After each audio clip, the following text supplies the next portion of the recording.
Bien, buenas tardes a todos. Vamos a ir comenzando el seminario.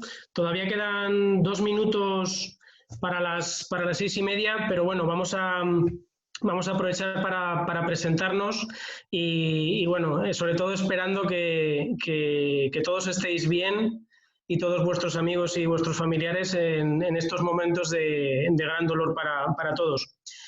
Yo soy Carlos Sánchez, director de investigación de Fundación Artemisan. Como sabéis, desde la Fundación llevamos tiempo trabajando en un proyecto que pensamos que puede suponer una revolución dentro del mundo cinegético, y por eso vamos a dedicar este primer seminario online a este tema, el Observatorio Cinegético.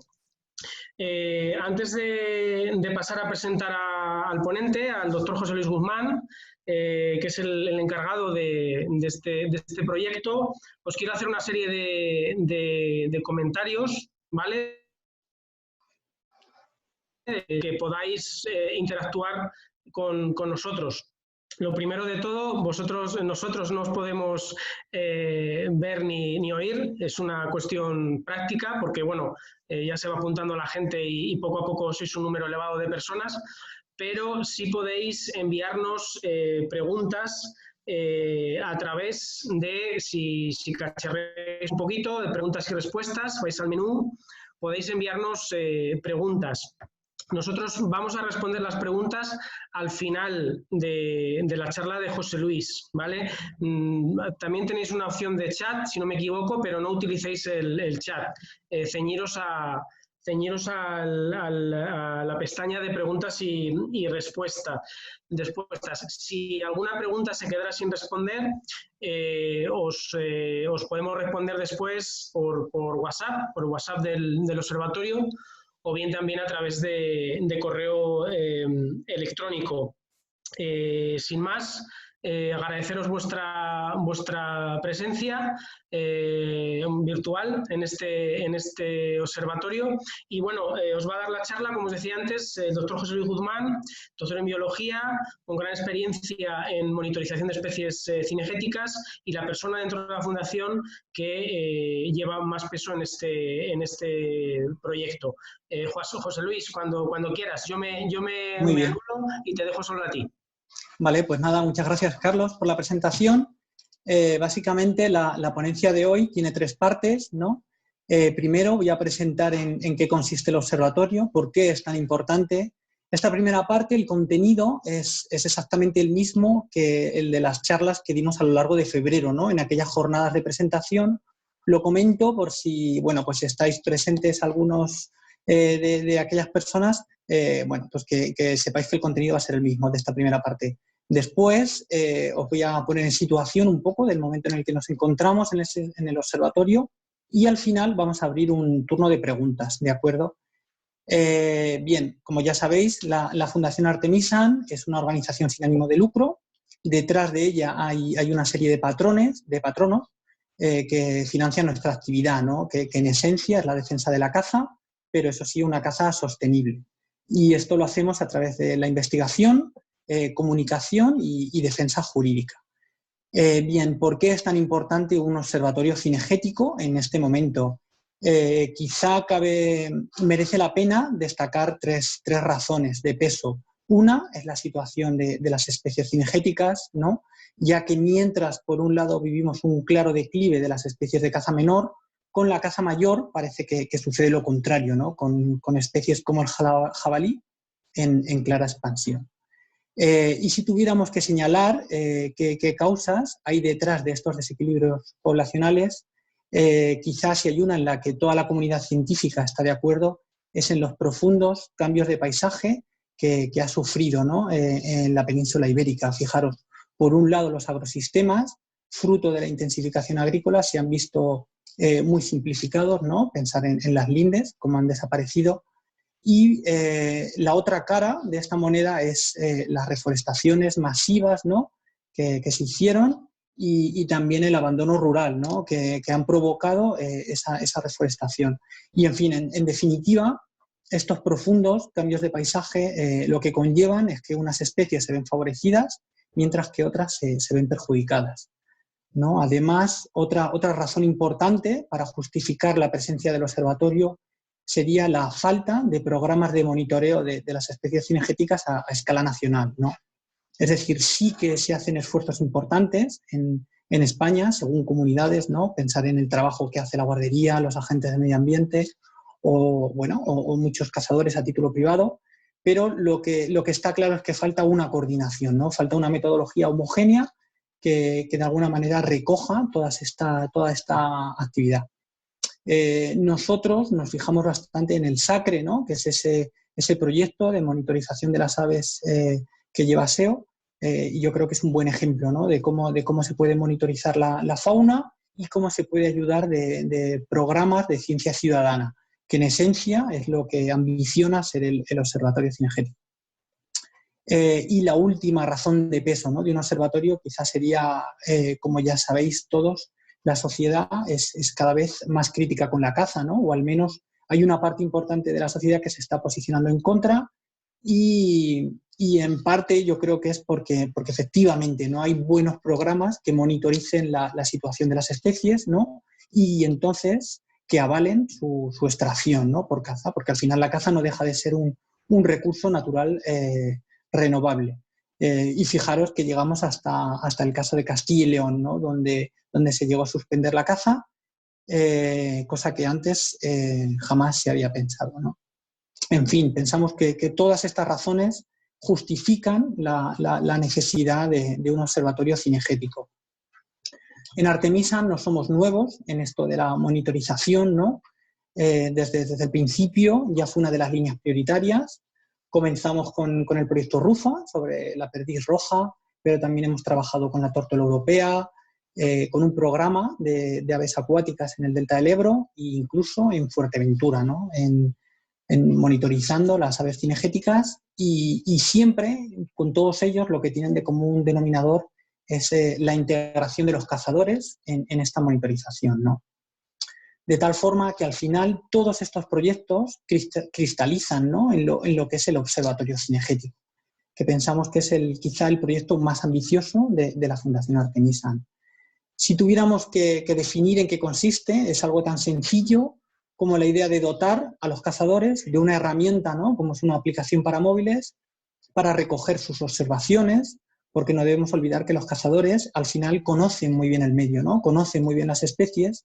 Lo que sucede es que sus observaciones hay que recogerlas de forma ordenada, ¿no? De acuerdo a una metodología que luego nos permita utilizarlas para incrementar el conocimiento de la caza. Bien, así el objetivo fundamental del observatorio cinegético es conocer la tendencia de las poblaciones, ¿no? Es decir, si estas especies están creciendo, están decreciendo y a qué ritmo, a qué velocidad. O sea, en esencia lo que nosotros queremos es información sobre abundancia y distribución.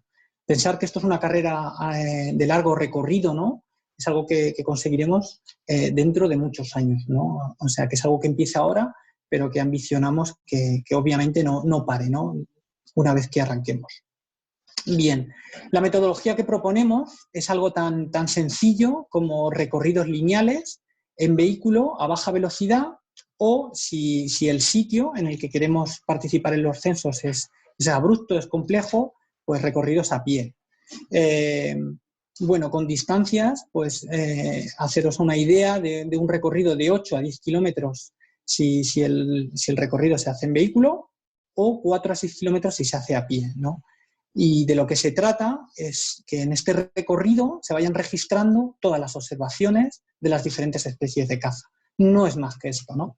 Y para hacerlo de una manera sencilla, pues está esa aplicación para móviles que ahora después os voy a explicar en qué consiste.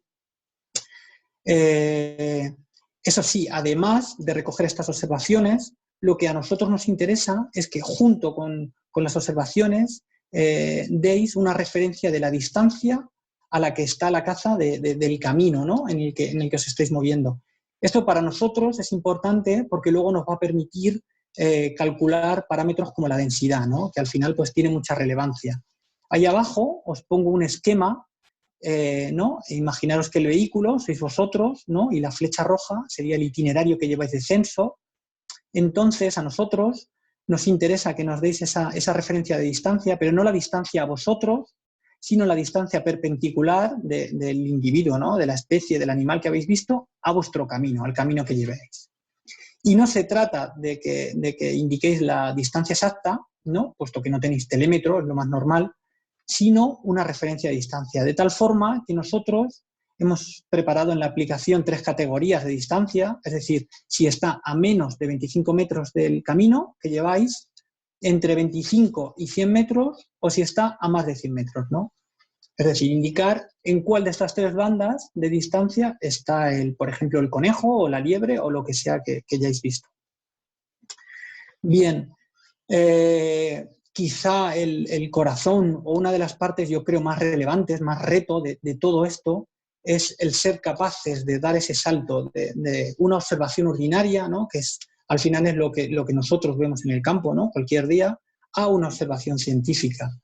Y por decirlo de una manera muy sencilla, muy llana, lo que diferencia una de otra es que una observación científica detrás tiene un método, ¿no? Tiene una metodología.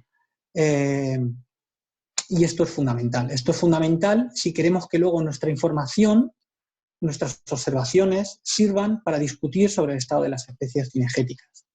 Entonces, a continuación os voy a poner una serie de apuntes, ¿no? de en qué consiste esta metodología, estos punteos, y por qué es tan importante que lo cumplamos a rajatabla, ¿no?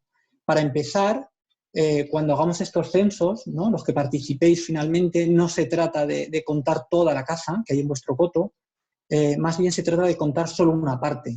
Pensar en ese objetivo de partida que os señalaba, ¿no? Que se trata de conocer la tendencia de las poblaciones.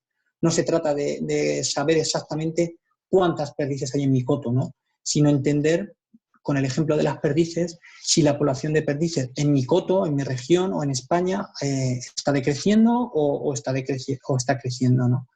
Entonces, repito, se trata solo de contar una parte. ¿Y cómo hacemos esto? Esto lo hacemos seleccionando un recorrido de censo, ¿no? en vuestro coto, es decir, un camino que a vosotros os parezca apropiado, ¿no? Porque se puede recorrer todos los años y porque en él más o menos se ve caza. Y una vez que lo seleccionéis, la idea es repetirlo igual todos los años, ¿no? Esto es fundamental, ¿no? Ser metódico, ser sistemático. Y a la hora de seleccionar este recorrido, por ejemplo, no hay que seleccionarlo únicamente donde hay caza, ¿no? Lo ideal, de hecho, es que este recorrido pase por los diferentes hábitats, ¿no? O sea, que sea un recorrido representativo de cómo es vuestro coto. Bien, además son recomendables prismáticos, aunque no fundamental, porque somos conscientes de que la mayoría de la gente no tiene, entonces no pasa nada, porque la mayoría de las especies de caza se censan muy bien sin prismáticos. Y finalmente, este recorrido tiene que estar incluido en una cuadrícula UTM 10 kilómetros de ancho por 10 kilómetros de largo. ¿A qué me refiero con esto? Bien, para el que no lo sepa, la malla de cuadrículas UTM 10x10 es una malla imaginaria, ¿no? que ponemos sobre el territorio. Como señalo en esta imagen, aparece Madrid, ¿no? Esto sería un mapa, ¿no? Un 1/25.000. Y sobre él, como veis, hay una serie de cuadrículas de 10 kilómetros de ancho por 10 kilómetros de largo. Esta es la malla de cuadrículas UTM 10x10, ¿no? Aquí os pongo una figura en amarillo, que sería un ejemplo, ¿no? De un coto, y aquí os pongo la manera ideal de diseñar este recorrido para que esté incluido exclusivamente dentro de una cuadrícula, ¿no? Como veis a la derecha, este colaborador, este señor, este caso imaginario, hace el recorrido empezando en el cuadrito de la izquierda y termina en el de la derecha, mientras que en el ejemplo que pongo a la derecha empieza y termina únicamente en este recuadro. Esto sería el caso ideal, ¿vale? Esto es tan importante porque al final las cuadrículas UTM es un estándar nacional, ¿no? Es lo que nos va a permitir comparar nuestra información con, por ejemplo, los datos del Banco de Datos de la Naturaleza, del MITECO, con los datos de SACRE, con los datos de la BTO inglesa. Es decir, es algo fundamental para que dentro de la comunidad científica esta información que vamos a empezar a recoger se considere. Y lo de que sea completamente incluido el recorrido dentro de una cuadrícula es importante para que el esfuerzo de muestreo, es decir, no sea diferente entre cuadrículas, ¿no? Que no resulte el día de mañana que en una cuadrícula se ha muestreado 3 kilómetros y en otra 10, ¿no? Por ejemplo. Entonces, ¿cómo estamos abordando para que la gente diseñe su recorrido dentro de una cuadrícula UTM? Como tenemos ya un canal de comunicación vía WhatsApp con los colaboradores, que luego os voy a proporcionar para el que no lo tenga, lo que les pedimos en un mensaje masivo, este texto que os pongo aquí, era que dentro de Google Maps señalaran con un punto la ubicación de donde quieren hacer el recorrido. Luego este punto, esta ubicación me la envían a mí, al administrador, y yo puedo generar un mapa en el ordenador. Genero un mapa en el que la base sería un mapa de tu coto y encima estaría este punto y encima estarían las cuadrículas, ¿no? De tal forma que podría recomendaros en dónde sería lo ideal de incluir ese recorrido. ¿De acuerdo? De todas formas, esta parte de la cuadrícula quizás es la más compleja, el resto, como veréis, es súper sencillo. Bien, ¿qué tipos de censos planteamos en el observatorio? Ahora mismo planteamos 4 tipos de censos. Pensar que la idea es que en un mismo censo se puedan recoger diferentes especies para que con el menor esfuerzo posible se registren el mayor número de especies, ¿no? Posible.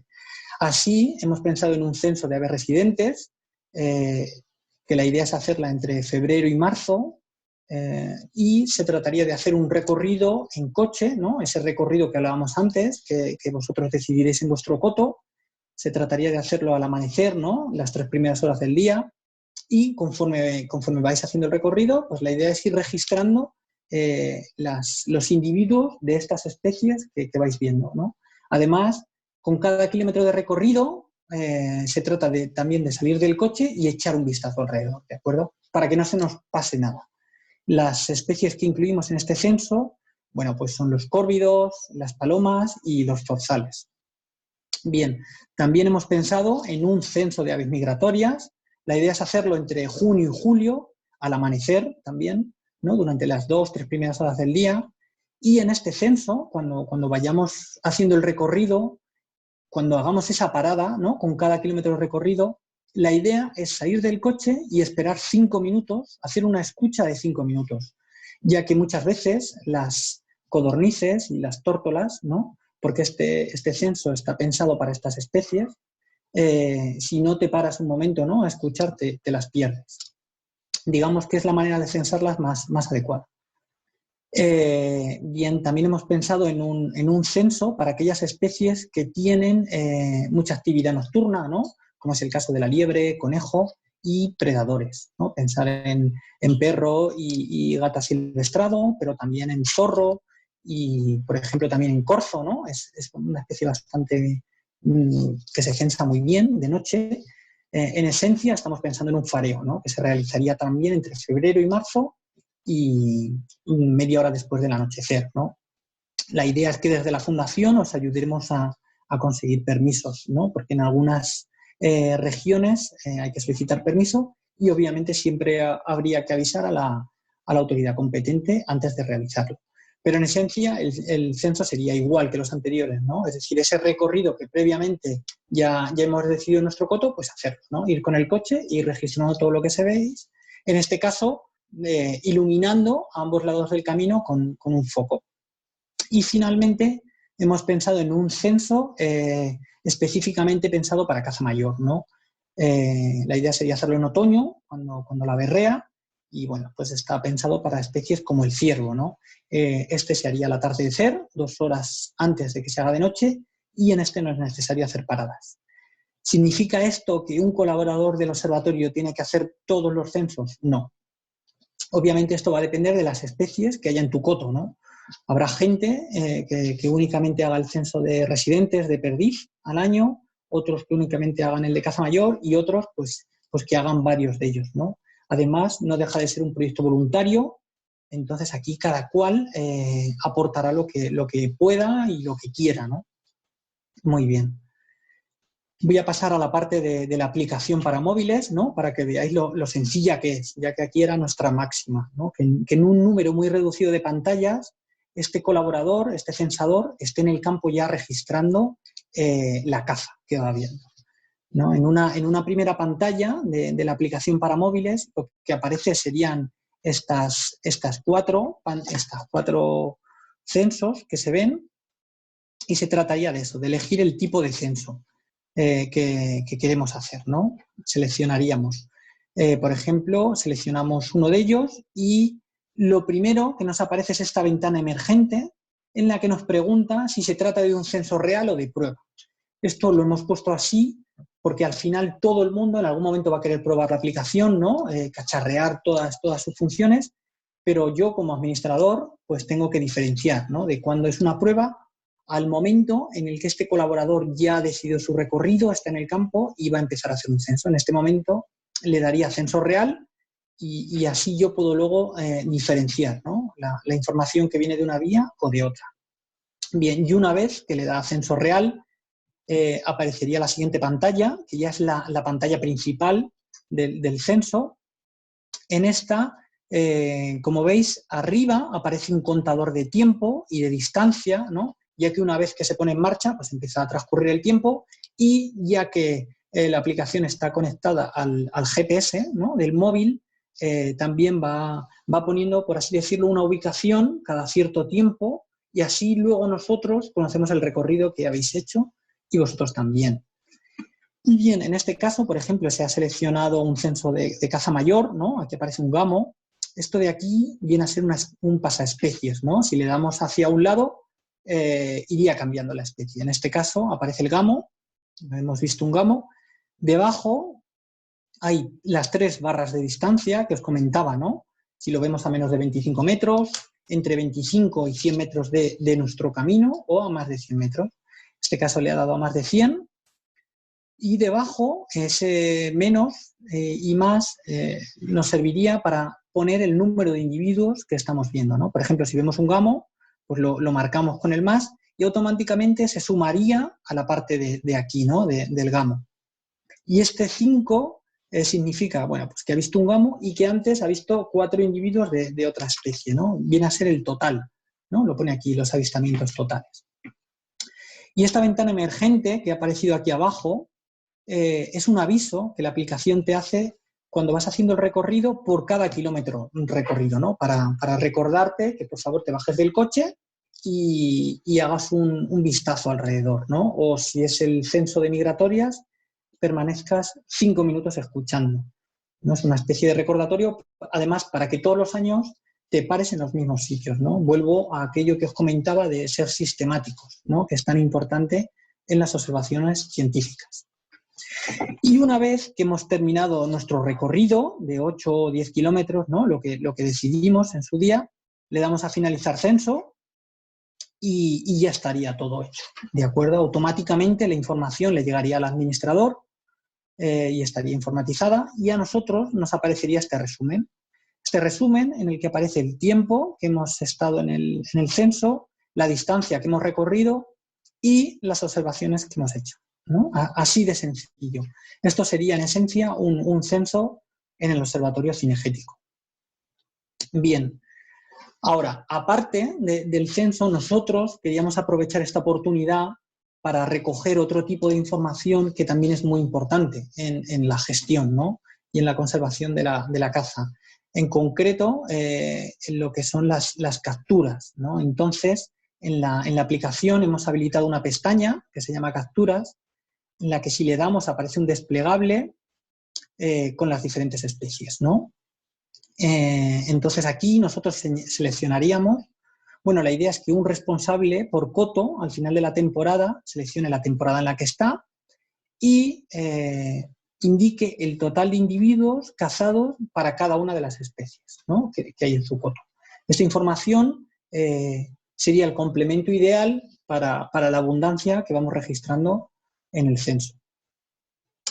Además, también incluimos una pestaña que se llama Registro de animales enfermos, que es esta pestaña rosa que os indico aquí, con la idea de poder registrar bueno, pues eso, animales enfermos, ¿no? Esto lo ponemos en marcha a raíz de los casos de misomatosis y está pensado para enfermedades que son muy fáciles de identificar a simple vista, ¿no? Casi por cualquiera, ¿no? Como es el caso de la mixomatosis, pero pensar también en sarna, ¿no? En zorro, en cabra montés, por ejemplo. Y bien, y esto se puede hacer desde el censo, cuando estamos haciendo un censo, o fuera de censo, ¿no? En la pestaña esta del botiquín la abrimos, igual, aparecería un desplegable con las especies que os menciono, que son fáciles de identificar en Visu y especialmente interesantes que haya esta monitorización pasiva por parte de los cazadores y bueno, contaríamos con otra información más y que en determinadas situaciones puede ser muy interesante. Y finalmente hay una pestaña que se llama Otras observaciones. Esta pestaña la hemos creado para que la gente también tenga la oportunidad de registrar observaciones que hacen de otra forma, ¿no? Por ejemplo, me refiero a conteos de tórtola desde comedero o conteos en paso, ¿no? Es decir, cosas que ya lleva mucho tiempo la gente haciendo, ¿no? Entonces sería una pena que dejara de hacerlo, pero para nosotros es fundamental que si se va a hacer de esta manera, ¿no? Que se registre por esta pestaña, ¿no? Para poder discriminar. Es decir, la metodología del observatorio son recorridos lineales, ¿no? Bien en coche o a pie. Esa es la metodología. Eso es como todo el mundo lo tiene que hacer para que se haga igual tanto en Asturias como en Cádiz y tanto este año como dentro de 5. Ahora bien, si quieres hacer otro tipo de registros, de observaciones, hazlo por esta pestaña. ¿De acuerdo? A eso me refiero. Muy bien. Además, en el móvil, en la aplicación, abajo, ¿no? Como veis, hay cuatro pestañas: inicio, estadísticas, historial y perfil. En historial podemos consultar todos los censos que vamos realizando, ¿no? A lo largo de toda nuestra vida de colaboradores. La pestaña estadísticas lo que nos permite o nos permitirá será ver gráficos sencillos. En concreto nos gustaría mostrar gráficos de tendencia, ¿no? Que el mismo observador le permita ver si su población de perdices o de conejos o de lo que sea, ¿no? Tiene una tendencia a la baja o a la alza. Y si todo esto lo quieres ver con más detalle, porque claro, nuestra idea es que todo se puede hacer desde el móvil, ¿no? Pero que si alguien tiene ordenador y quiere utilizarlo, pues también hemos diseñado una página web del observatorio, con diferentes ideas. Por un lado, nosotros aprovecharemos esta página para mostrar a todo el mundo lo bueno que se hace desde el mundo de la caza y las acciones que se hacen fuera de temporada de caza, ¿no? Como en este caso, imaginaros, es hacer censos.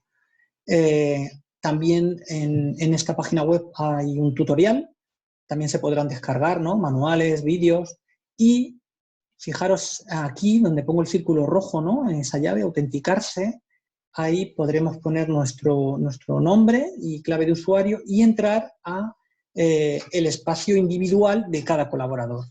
Vale. En este espacio, donde pongo 1, está concretamente todos los censos que esta persona hizo a lo largo de su historia como colaborador. Y si marca uno en concreto, aquí donde pongo 2, lo que aparece es una fotografía aérea en la que se indica el recorrido de censo que hizo esa persona ese día, y todo esto son las observaciones que hizo, ¿no? Bien sea de perdiz, de conejo o de lo que sea. En fin, esto es una herramienta, pensamos, muy útil porque al colaborador, al gestor, le va a permitir en un simple vistazo, ¿no? Ver dónde está viendo sus observaciones, pensar en la utilidad que puede tener esto, ¿no? Por ejemplo, a la hora de decidir dónde poner comedero bebedero o cualquier otra medida de gestión. Y finalmente abajo, donde pone 3, lo que queremos mostrar son gráficos. Ahora aparecen gráficos solo de especies y de individuos, pero con el tiempo, vuelvo a repetir, nos gustaría mostrar gráficos de tendencia para conocer cómo evolucionan nuestras poblaciones y poder actuar en consecuencia, ¿no? Es decir, viendo cómo van, si van al alza, a la baja, y además teniendo registradas las capturas, podremos decidir con peso si merece la pena realizar una extracción mayor o al contrario, ¿no? O reducir esa extracción por caza. Bien, aquí viene una parte muy importante que es el tratamiento de datos, porque claro, vosotros os estaréis preguntando, yo a la Fundación Artemisa le voy a proporcionar datos de abundancia, de lo que hay en mi coto, ¿no? De lo que se caza en mi coto. Entonces, ¿qué va a pasar con esta información? ¿Cómo se va a tratar?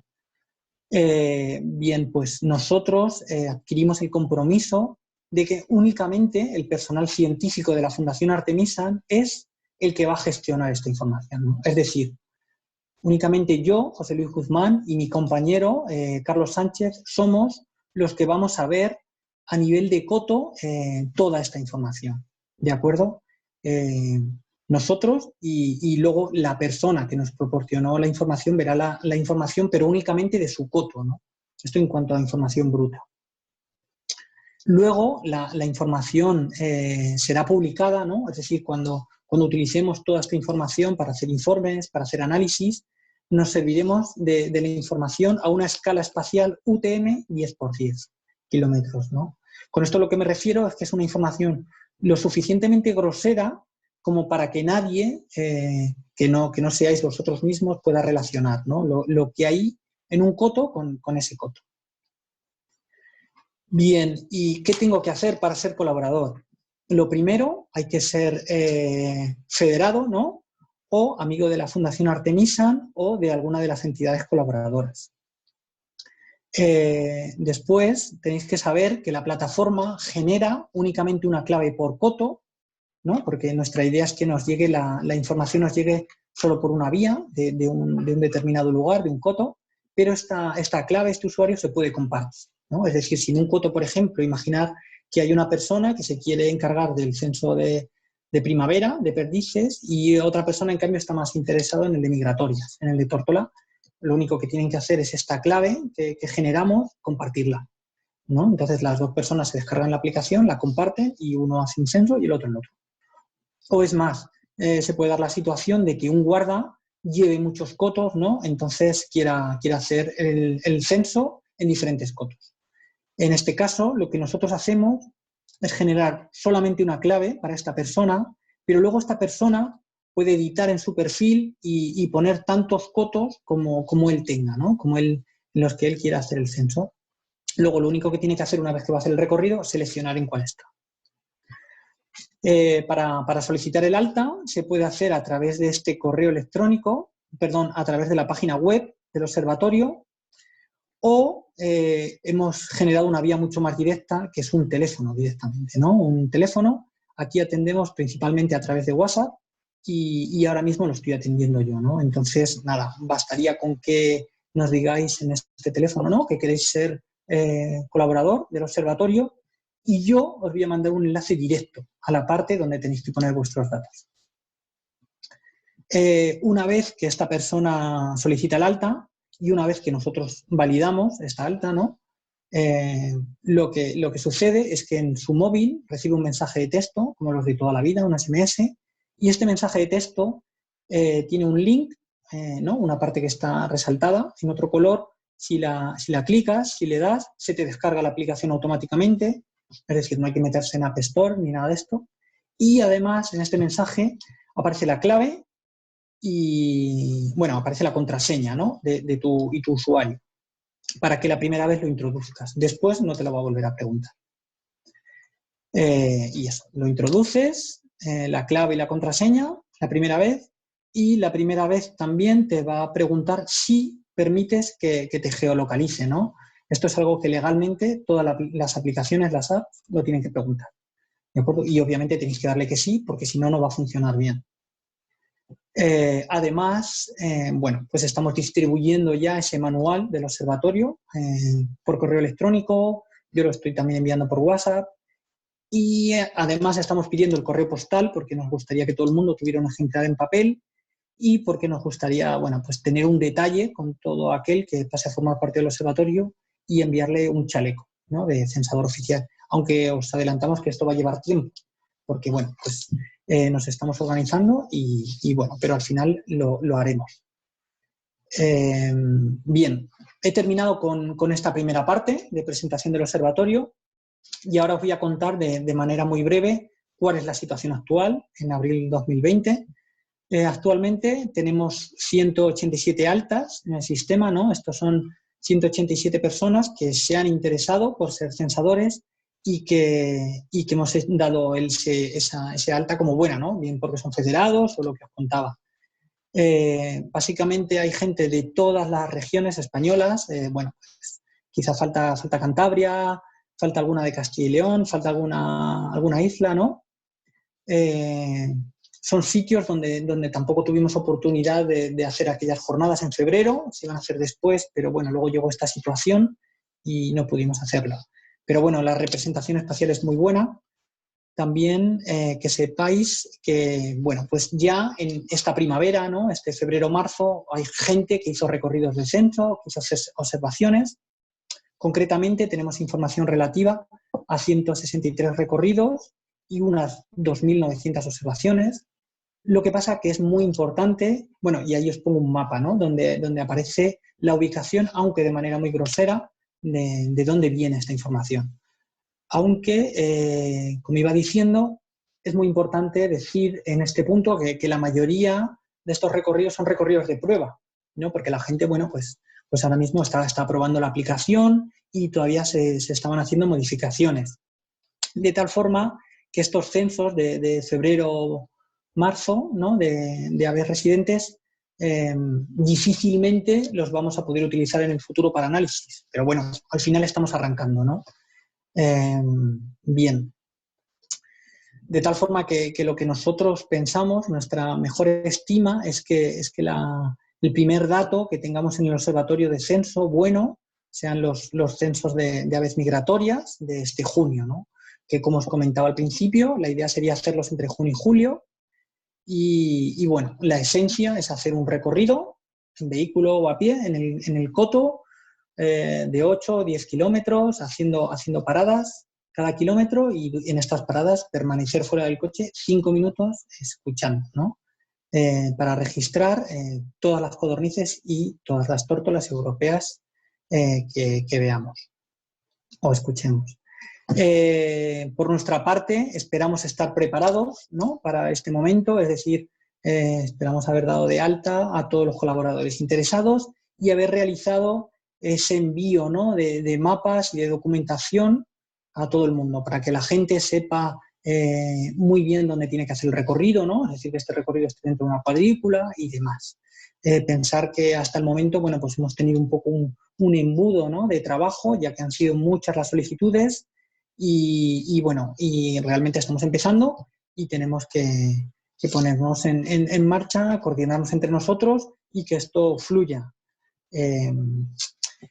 Y para eso, pues lo que os contaba antes, ¿no? Generamos este teléfono WhatsApp, que lo pongo ahí, ¿no? El 628 49 17 16, con la idea de poder atender a todo el mundo de una manera muy ágil. Y bueno, pues también tenéis ese correo electrónico, ¿no? info@observatoriocinegético.com, desde el que nos podéis comunicar directamente con nosotros.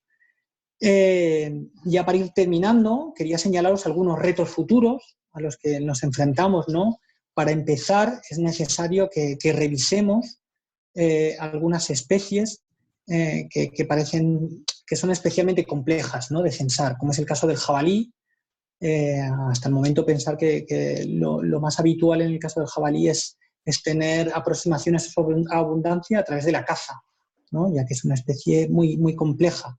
Nosotros lo hemos incluido en el nocturno, pero bueno, es algo que tenemos que revisar y hay especies que, bueno, nos gustaría incluir a futuro, como es la agachadiza, como es la becada, como son las acuáticas. En general son especies que el reto está en que son muy difíciles de incluir en un censo general, ¿no? Con otras especies. Pero bueno, todo llegará. También tenemos una labor muy importante de coordinación por delante. Nos tenemos que coordinar con las federaciones territoriales de caza, porque nosotros ambicionamos a tener una estructura de tal forma que en cada región haya un coordinador, ¿no? O al menos un referente territorial. Pero bueno, pues a esto todo llegaremos. Y pongo Navarra y Álava, porque también otro de los retos que tenemos es integrar en el observatorio a aquellas regiones que ya llevan mucho tiempo recogiendo información, ¿no? de abundancia a través de censos. Hay muchas, aparte de Navarra y Álava, pero a mí me parecen que son dos casos reseñables porque lo vienen haciendo muy bien, ¿no? Entonces, bueno, un reto es integrar esta información. Y para ello, pues bueno, pues tendremos que realizar reuniones, ¿no? Reuniones con otras entidades, bien sean científicas o administraciones públicas. Sin perder de vista que nuestro objetivo final es tener un número suficiente de cuadrículas censadas todos los años. Entonces, esta sería un poco la pregunta de oro, ¿no? ¿Cuál es ese número suficiente, ¿no? ¿A qué nos referimos? Es una pregunta difícil de contestar porque depende de la especie, depende de lo complejo del hábitat, ¿no? Pero bueno, nos gusta pensar en que si llegamos a muestrear un 30% del territorio sería una cifra muy buena, ¿no? Para tener y obviamente que estén representadas todas las regiones, ¿no? Y, por supuesto, sin olvidar que una vez que alguien empieza a participar en el observatorio, lo ideal es que ya no deje de hacerlo, ¿no? Porque lo interesante de las series temporales es que sean ininterrumpidas, ¿no? Es decir, empezamos en el 2020, que en el 2010 tengamos 10 años de datos de todas esas localidades que empezaron, ¿no? A censar. Y bueno, y con esto termina mi parte y ahora abrimos un turno de preguntas. Muchas gracias. Muy bien, José Luis, muchas gracias por tu intervención. En efecto, vamos a empezar el turno de preguntas. Podéis enviar por la pestaña, utilizando la pestaña de preguntas y respuestas, si estáis siguiendo este seminario a través de Zoom, o también podéis utilizar Facebook, ¿vale? Si alguno queréis enviar preguntas. Ya tenemos alguna, José Luis. La primera, nos preguntan, pues, ¿en qué beneficia el observatorio cinegético a un coto? Porque si hay una especie, por ejemplo, conejo perdiz u otras, se puede censurar la caza. Esta persona piensa que podría perjudicar, ¿vale? Esa es la pregunta. Vale, muy buena pregunta. Por un lado, bueno, yo creo que participar en el observatorio cinegético beneficia directamente a un coto, porque esta información que esta persona, ¿no? Entiendo que puede ser un gestor, nos aporte, se le va a quedar al registrada en forma de diario de caza y entonces la va a poder utilizar para la gestión. Pero esta información nosotros también la vamos a utilizar para un proyecto que va mucho más allá de su coto, ¿no? Mucho más allá de esta individualidad. Es un proyecto nacional con el que pensamos que podemos defender la caza. Porque pensar que la ausencia de información, ¿no? La ausencia de información sobre las especies cinegéticas posiblemente sea ahora mismo el mayor talón de Aquiles del sector, ¿no? Pensar que es el argumento que está utilizando la gente contraria a la caza o la gente que no quiere que se desarrolle esta actividad. Es decir, tal y como está ahora, posiblemente la caza podría dejar de ser viable, como ya se ha demostrado que puede pasar, ¿no? En sitios como Castilla y León. Es decir, tiene que haber información, ¿no? Por eso me parece que es fundamental que este trabajo arranque, ¿no? Ya te digo, yo creo que va a tener su valor individual para esta persona y también va a tener su valor colectivo para lo que es el mundo de la caza, porque el hecho de que se empiece a tomar esta información ya va a ser un argumento de peso para que la actividad, para que la caza continúe. Si luego el día de mañana se demuestra que efectivamente que una especie tiene una tendencia regresiva, yo creo que aquí lo interesante es que el mundo de la caza sea lo suficientemente maduro para reflexionar el mismo, ¿no? Y poner el mismo sobre la mesa acciones, ¿no? Y que no vengan desde fuera a imponer acciones, ¿no? Que se diga, bueno, pues desde el observatorio cinegético se ve, imaginaros que hay una regresión X de la tórtola europea, ¿no? Pues entonces esto nosotros lo estamos viendo con los datos que los mismos cazadores están tomando y nosotros mismos planteamos que se deberían hacer estas acciones, ¿no? Como por ejemplo, pues que se cace menos, ¿no? Bueno, pues esta es un poco nuestra opinión, nuestro punto de vista. Muy bien, nos entran más preguntas. Nos preguntan, por seguir un poco el orden, dicen que, claro, habrá personas que no sean sinceras con las observaciones. Debería matizarse esto en todo lo que se haga, pero bueno, ¿cómo se puede un poco corregir ese tema o cuál es tu opinión? Vale, otra vez, una pregunta también buenísima. Pues este proyecto va a funcionar, obviamente, si los que integran este proyecto dicen la verdad. Es decir, nosotros, por empezar de alguna manera, ¿no? Yo prefiero tener un colaborador que aporte datos reales y verídicos a 1000 colaboradores que me estén falseando la información con la idea de que no es mejor decir que hay más o menos para que luego no me recorten, ¿no? Que es algo que desgraciadamente ha pasado mucho en el mundo de la caza, ¿no? Entonces, para nosotros es fundamental que la gente que integre el observatorio se comprometa con esa idea de decir la verdad. Luego, ¿cómo se podrá esto verificar? La verdad que es muy difícil, ¿no? Os podría decir que estadísticamente, si alguien miente y miente mucho, se puede ver, ¿no? Porque aparecen puntos raros cuando tiene series de datos muy grandes, espacial y temporalmente esto se puede evaluar. Igualmente, de igual forma, ¿no? Que cuando tienes series de datos muy grandes, si alguien miente, podríamos decir que si el resto son más o menos sinceros, esto perdería peso, ¿no? Ese dato falso. Y además, la situación para nosotros más interesante serían regiones donde, imaginaros que seamos capaces de cubrir una superficie espacial muy grande con colaboradores del observatorio, pero sitios donde también de una forma profesional las administraciones públicas, porque también es su competencia, ¿no? Hagan censos técnicos, censos realizados por profesionales, y que esto nos sirva de, por así decirlo, de auditoría, ¿no? Externa, ¿no? De tal forma que podamos identificar si hay una discrepancia muy grande, podamos ir a mirar en detalle, ¿no? A ver qué pasa en este sitio con esta especie, que el resultado realmente es diferente lo que señalan los observadores del observatorio de lo que señalan los técnicos profesionales de la administración. Y además, para rematar, a nosotros en la Fundación, en el futuro, realmente nos gustaría trabajar también con instituciones científicas, ¿no? Para que de alguna manera avalaran el trabajo que hacemos, ¿no? Entonces, pienso que también podrían ayudarnos en esta manera de evaluar las observaciones.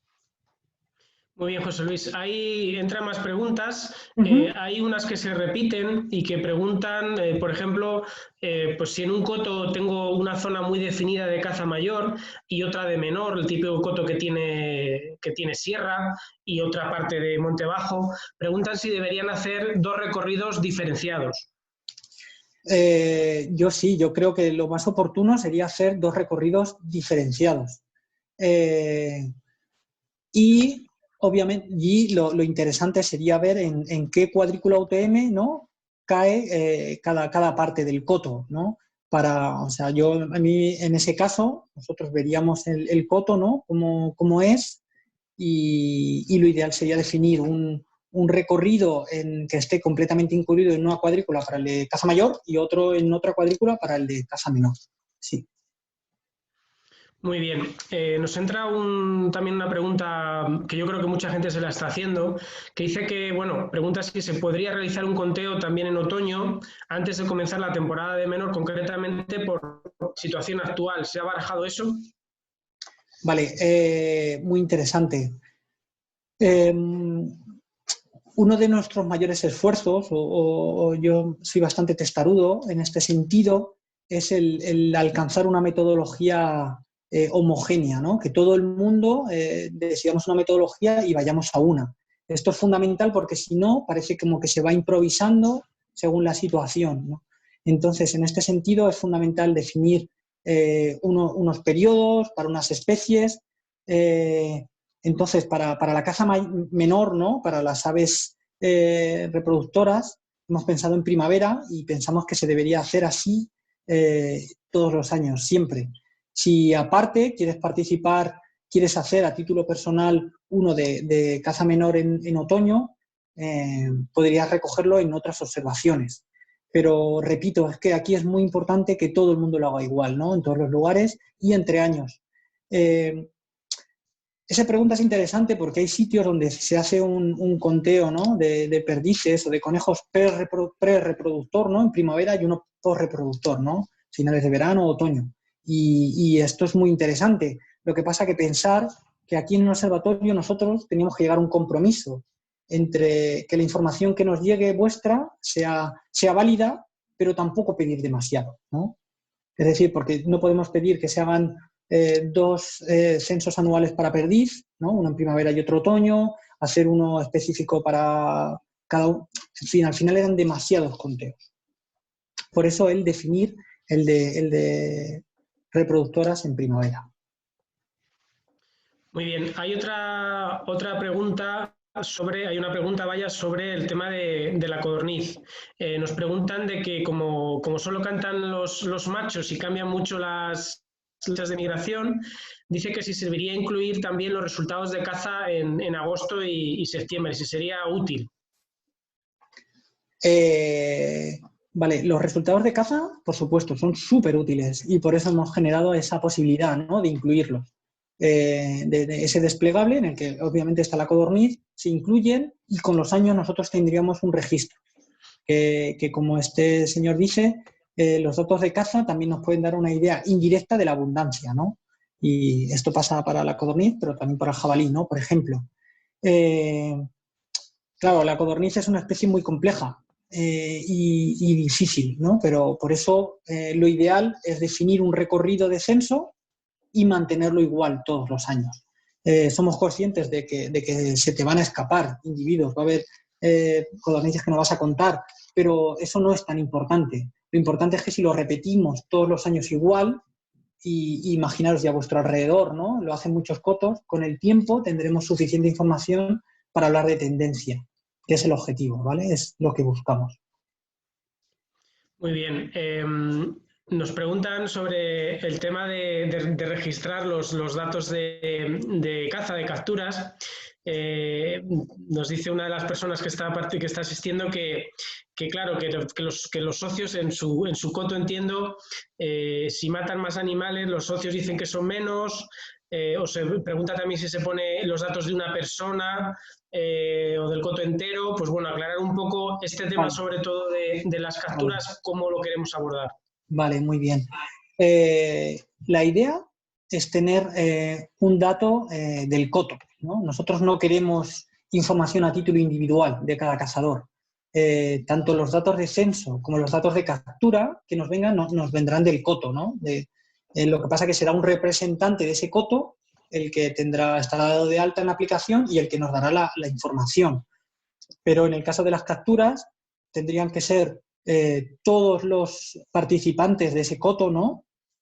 Todos los asociados los que le den la información a esta persona y esta persona lo vuelque en el observatorio. Yo sé que esto es complejo, muy complejo, ¿no? Porque la mayoría de la gente no quiere aportar información de las capturas o porque venimos de una situación muy, bueno, que es la que es, ¿no? En el que se miente mucho, por decirlo de una manera llana, a nivel de capturas. Pero pensar que este proyecto nosotros queremos pensar, ¿no? Es de cazadores y especialmente para cazadores, entonces no tendría mucho sentido que nos mintiéramos a nosotros mismos. Por eso hay que hacer un esfuerzo especial en que el que quiera participar, el que quiera aportar información, que lo haga de forma verídica y si no, pues que se quede fuera, que no pasa nada. Muy bien, José Luis. Nos siguen entrando más preguntas, tanto por Facebook y por el propio Zoom. Hay unas que ya, bueno, son fáciles de responder. Nos preguntan si puede hacerse el recorrido por carriles generales o ramales. Yo entiendo que sí, que mientras que se siga esa metodología que hemos dicho anteriormente. También nos preguntan desde Facebook si podrían ser colaboradores más de una persona en un mismo coto. Lo hemos dicho anteriormente que sí, pero solamente pueden utilizar un usuario y una contraseña.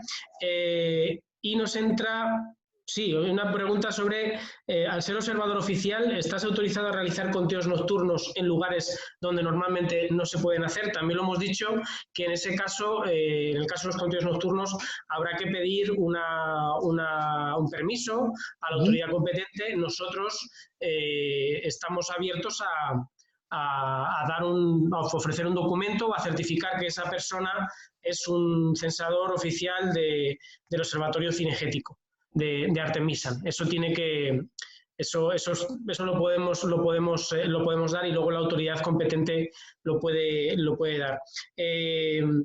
Tengo alguna pregunta sobre por qué no valen los datos el tema de por qué no valen los datos de caza que sí que están disponibles durante mucho tiempo. Ya has hablado de ellos, pero ¿por qué tenemos que dar ese paso a hacer los censos?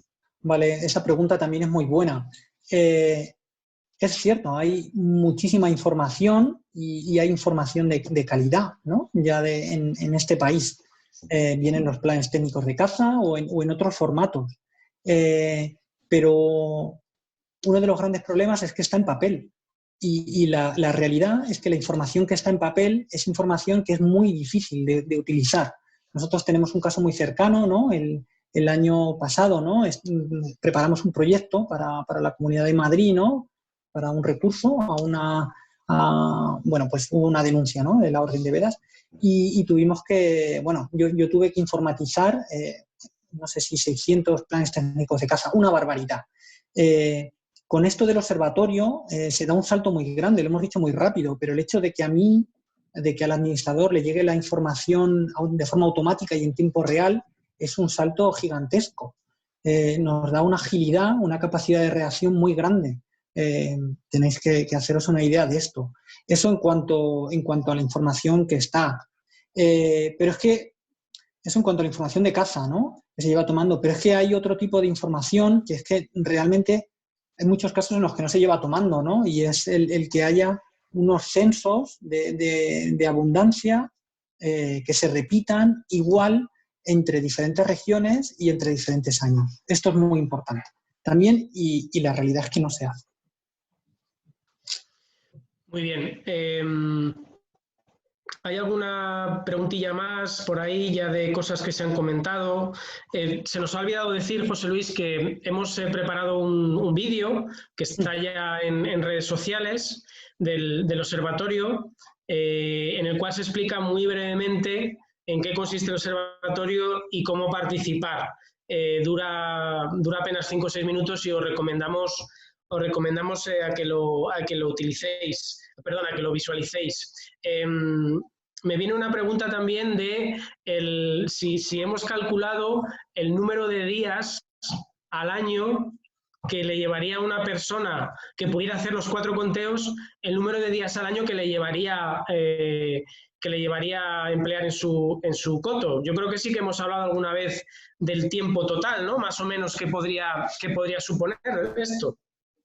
Pues lo que nosotros hemos querido hacer es algo escalable en función de la motivación de cada uno, ¿no? Es decir, que desde un día al año, ¿no? Puedas participar, ¿no? Imagínate que tienes un coto de caza menor y quieres participar en el censo de aves reproductoras, ¿no? Porque te interesa especialmente la perdiz. Pues con que hicieras un conteo al año de perdiz entre febrero y marzo, ya estarías participando en el observatorio, aportando información. Ahora imagínate que además tienes migratorias, caza mayor y también, lagomorfos, ¿no? Conejo, liebre y predadores. Pues entonces estaríamos hablando de 4 días al año. Pero es que a partir de aquí, pues puedes aportar tanto como quieras, porque a lo mejor si tienes un coto muy grande que abarca diferentes cuadrículas, pues a lo mejor quieres diseñar recorridos en diferentes cuadrículas, ¿no? Y entonces pues hacer 2 censos de aves residentes o es más, cuando se hacen censos profesionales de fauna, la gente normalmente hace repeticiones, ¿no? Porque todos sabemos que un día puedes salir al campo y ves mucha caza y otro día sales y no ves nada, ¿no? Entonces, cuando los agentes de medio ambiente hacen censos, pues salen una semana, salen a la semana siguiente y salen a la semana siguiente, ¿no? Así hasta 3 veces, por ejemplo. Pero esto nosotros no lo podemos pedir porque si no es pedir demasiado. Pero si alguien quiere hacerlo, pues fantástico, que lo haga. Así luego la estima que nosotros tendremos de este sitio, ¿no? Pues será mucho mejor, este coto. No sé si os he contestado, ¿no? En definitiva es algo escalable, desde un día al año hasta donde tú quieras. Muy bien, José Luis. Nos siguen entrando preguntas muy interesantes además, así que eso es que la gente está con ganas. Nos preguntan sobre si no sería interesante incluir en la aplicación la posibilidad de contar depredadores y así poder planificar su control. Lo hemos dicho anteriormente, se pueden contar urracas, se pueden contar zorros.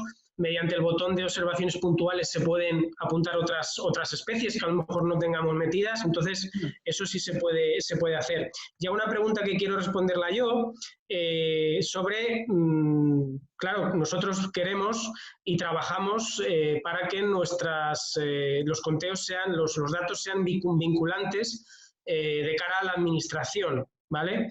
Porque es cierto que las administraciones, algunas, hacen ya monitorización de especies. Nuestra respuesta en este tema es que con nuestro trabajo, cuantas más personas estemos, cuanto más territorio cubramos, con los estudios que hagamos, eso va a hacer que nuestros datos sean vinculantes, sean sólidos, pero evidentemente para eso tenemos que trabajar. Ya estamos trabajando muy estrechamente con el Ministerio y con las comunidades autónomas, a las cuales también agradecemos su colaboración, que estos datos sean vinculantes. Pero evidentemente hay una serie de esquemas ahí funcionando. Algunos de esos esquemas de sistemas no llegan a todo el territorio, no llegan a todas las especies, y bueno, acabamos de tener un ejemplo muy claro, que a lo mejor alguno ibais a preguntar, no sé si os voy a cortar la pregunta, sobre esa propuesta que ha habido, esa sugerencia de que la pelirroja pase a ser especie vulnerable. Pues bueno, nosotros hemos visto los datos que hay y hemos visto que son insuficientes para poder tomar esa decisión. Pero eso, evidentemente, es un problema que tenemos que resolver y que tenemos que hacerlo nosotros, en colaboración con las administraciones, en colaboración con... Nuestros datos serán vinculantes, pero si somos capaces de cubrir territorio y de participar, ¿vale? Espero haber respondido así a esta pregunta. Nos siguen entrando más preguntas, José Luis, te lo voy comentando. Nos dicen, ¿el recorrido lo elegimos nosotros según las partes del coto o vosotros a través de esos mapas nos orientáis para hacerlo? ¿Sería más conveniente una parte del coto donde abundan las especies o donde abunden menos? Pues respondiendo a la primera parte, digamos que un 50-50. La primera propuesta, lo primero es que este colaborador nos mande una ubicación, ¿no? Como lo que os comentaba por WhatsApp, ¿no?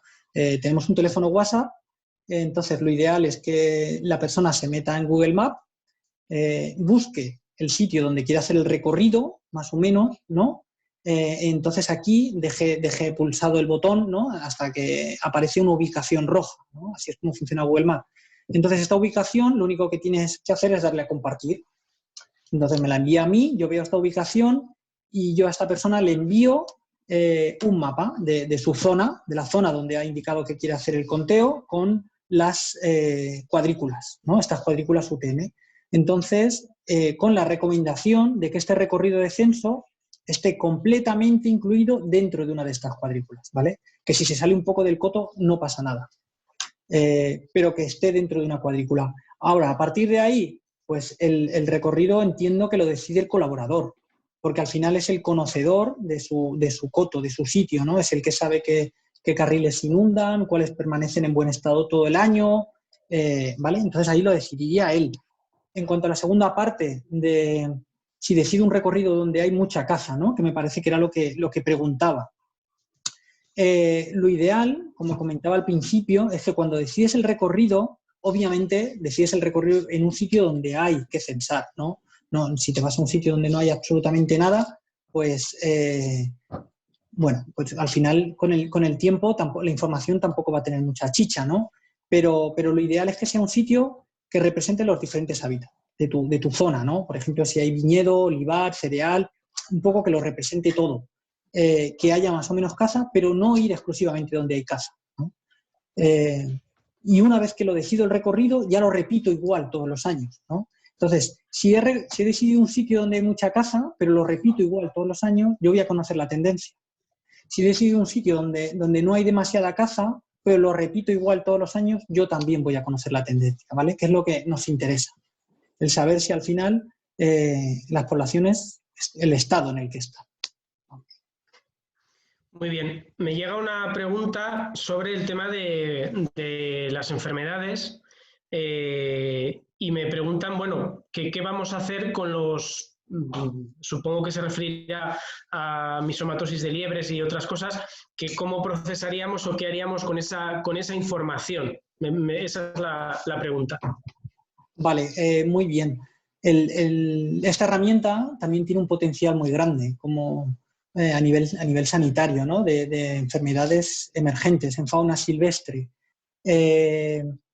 Sobre todo, pensamos que esta información nos ayudaría a mapear de una forma muy rápida cuando aparece una situación de emergencia sanitaria, como fue el caso de la misomatosis.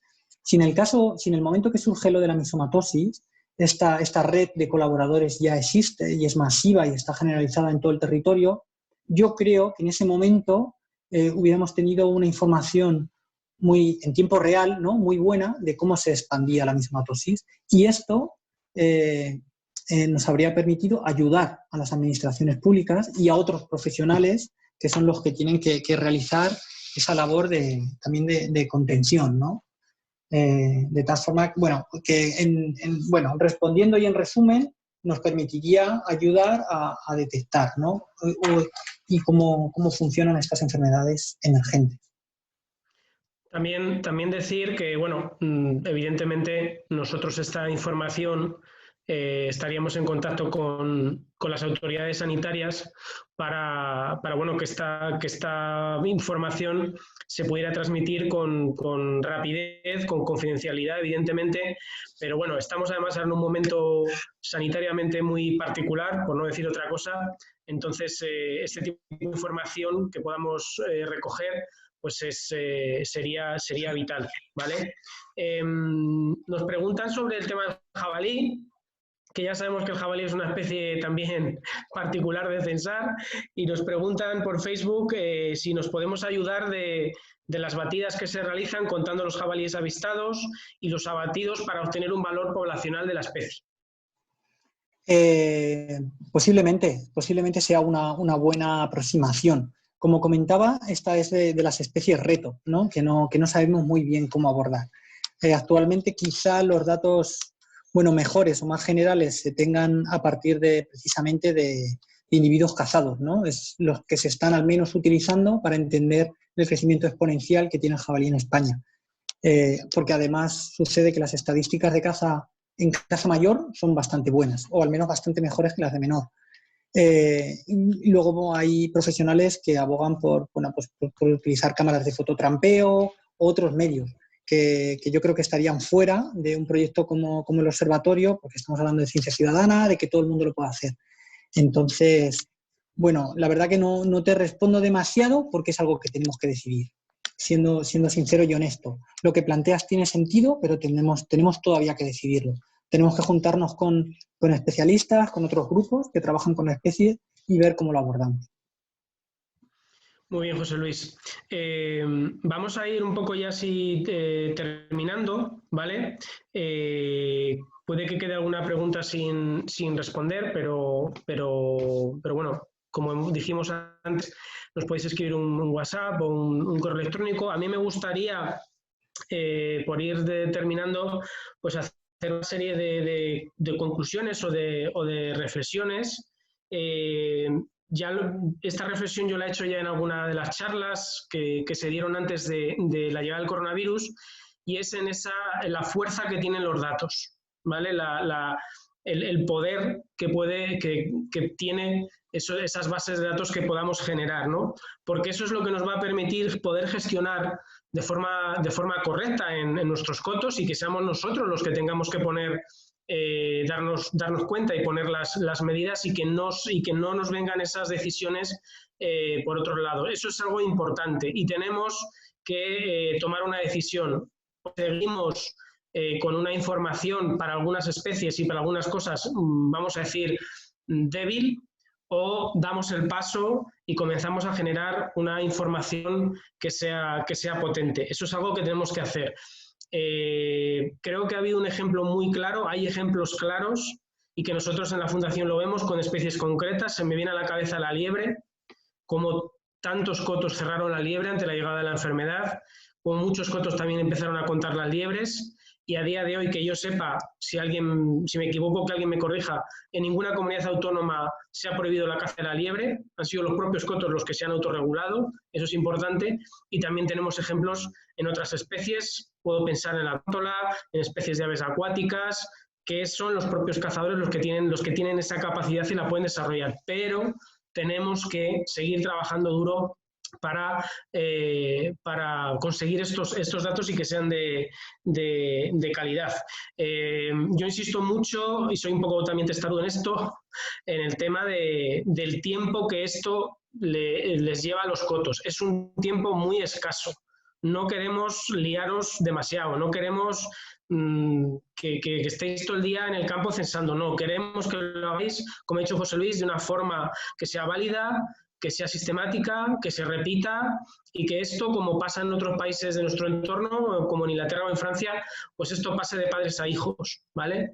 Entonces, insisto en que no es mucho el tiempo que estamos pidiendo. Para aquellos que todavía no seáis parte del observatorio, por favor, os animamos a que participéis, que esto es una iniciativa, esto merece la pena. Y bueno, no sé si quieres, José Luis, tú hacer alguna aportación así final. No, al contrario, agradecer a todos la participación y animarles, ¿no?, que se pongan en contacto con nosotros. Yo creo que merece la pena, quizá que vuelva a poner el teléfono, ¿no?, el teléfono WhatsApp y el correo electrónico. Y bueno, pues si alguien no ha tenido tiempo de apuntarlo, y bien, que por cualquiera de estas vías se pongan en contacto y lo soliciten. Y bueno, porque estamos convencidos de que esto puede suponer un punto de inflexión, ¿no? Que es un proyecto tan ambicioso como ir a la idea de la autogestión, ¿no?, de lo que en definitiva es un recurso natural renovable, que es la caza, que entendemos que la gente tiene derecho a cazar, pero pensar, ¿no?, que también hay que comunicar y justificar que esa extracción se hace de una manera responsable, ¿no?, que es lo que al final la sociedad, entiendo, pide al sector. Muy bien. Antes de ya un poco desconectarnos, me gustaría agradecer a María y a Javier, que han estado detrás del Zoom, ahí preparando hoy duro este sistema, que es la primera vez que lo utilizamos, y haremos más seminarios, también os lo decimos. Y nos gustaría agradecer desde aquí a las federaciones de caza, a las entidades que colaboran con Artemisan y también a Hart y Hornady, patrocinadores específicos del observatorio, por todo su apoyo desde el principio, y por supuesto a todas esas personas, ese mapa que ha puesto José Luis anteriormente, que ya están colaborando, enviando datos, y que estamos seguros que cuando todo esto termine o se empiecen a levantar las restricciones, van a salir al campo para seguir censando. Tenéis esta charla grabada, disponible, así que bueno, esperemos que estéis todos bien y que hayáis disfrutado de este seminario. Un fuerte abrazo de nuestra parte y hasta pronto. Venga, un abrazo. Nos desconectamos. Adiós. Adiós.